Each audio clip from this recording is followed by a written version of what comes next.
Assalamualaikum warahmatullahi wabarakatuh. Halo sahabatku, semoga kita semua selalu dalam lindungan Allah Subhanahu wa Ta'ala. Memang itu yang selalu kita harapkan. Sahabat, saya akan membahas tentang orang yang berumah tangga yang selalu berselisih dengan mertua. Sahabatku, dalam berumah tangga pasti ada sebutan sebagai mertua, menantu, dan juga ipar. Orang ketiga ini sangatlah berpotensi atau sangatlah berpengaruh kepada kehidupan berumah tangga. Yang pertama adalah mertua. Saya akan membahas tentang mertua dan menantu, khususnya menantu perempuan dengan mertua perempuan. Sahabat, ini adalah suatu konflik yang sangat tidak bisa kita remehkan. Terkadang mertua itu sangat berpengaruh kepada anaknya, kepada putranya, dan juga seorang istri sangat berpengaruh juga kepada suaminya. Sahabat, saya akan memberitahukan suatu hal yang sangat penting. Janganlah sampai kita itu melawan ataupun bertengkar dengan mertua. Karena apa? Ini jawabannya.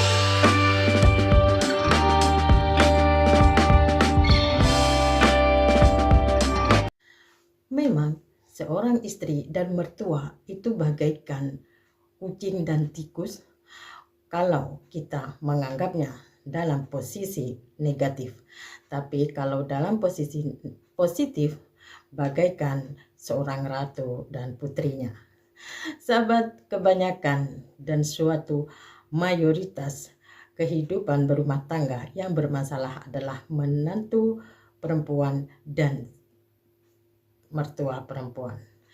Janganlah sampai kita itu melawan atau bertengkar, karena akibatnya akan menjadi fatal. Karena sahabat, apabila kita melawan, ucapan seorang menantu kepada mertua yang kasar itu akan melekat dalam hati mertua, dan itu sangatlah berpengaruh kepada anaknya, suami kita. Apabila mertua itu sudah sakit hati, seorang mertua, dia akan mempengaruhi anaknya. Bahkan ada juga yang menjadikan suatu perceraian. Jagalah kita sebagai seorang istri, jangan sampai melakukan itu. Karena ucapan seorang menantu itu tidak dapat dilupakan. Tidak sama dengan ucapan istri kepada suami. Bertengkar siangnya, malamnya, tidur paginya, sudah baikan lagi. Tapi bertengkar dengan seorang mertua, itu tidak ada maafnya. Meskipun mertua itu baik-baik saja, tapi hatinya sudah retak. Bahkan dia akan membawanya sampai selamanya. Sahabat, ucapan, tata krama kita harus tetap dijaga kepada mertua. Anggaplah mertua itu sebagai orang tua kita sendiri. Walaupun sebenarnya di hati para istri menyebut anggaplah mertua itu sebagai orang tua sendiri, tapi di hatinya tetap saja mertua. Jarang seorang istri yang mengakui mertua benar-benar sebagai seorang ibunya sendiri. Begitu juga dengan mertua. Mertua kadang menganggap menantu sebagai anak sendiri, tapi itu jarang sekali. Kebanyakan menantu yang menantu tetap saja orang lain. Mertua pasti bilang begitu, sama saja. Jadi problema dalam rumah tangga, mertua itu sangatlah nomor satu. Maka hargailah mertua. Janganlah sampai kita mengucapkan sesuatu yang menyakitkan, karena itu akan berpengaruh dalam rumah tangga. Selagi kamu masih mencintai suamimu, janganlah sampai melakukan itu. Diamlah.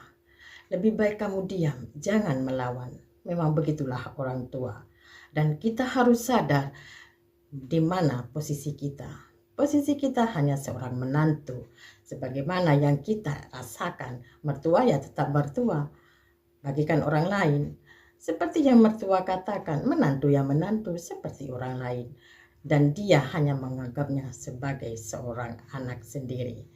Oleh karena itu teman-teman, janganlah sampai kita melawan dan janganlah sampai kita kurang ajar kepada mertua. Sakit hati seorang mertua akan dibawa dia selamanya di hatinya.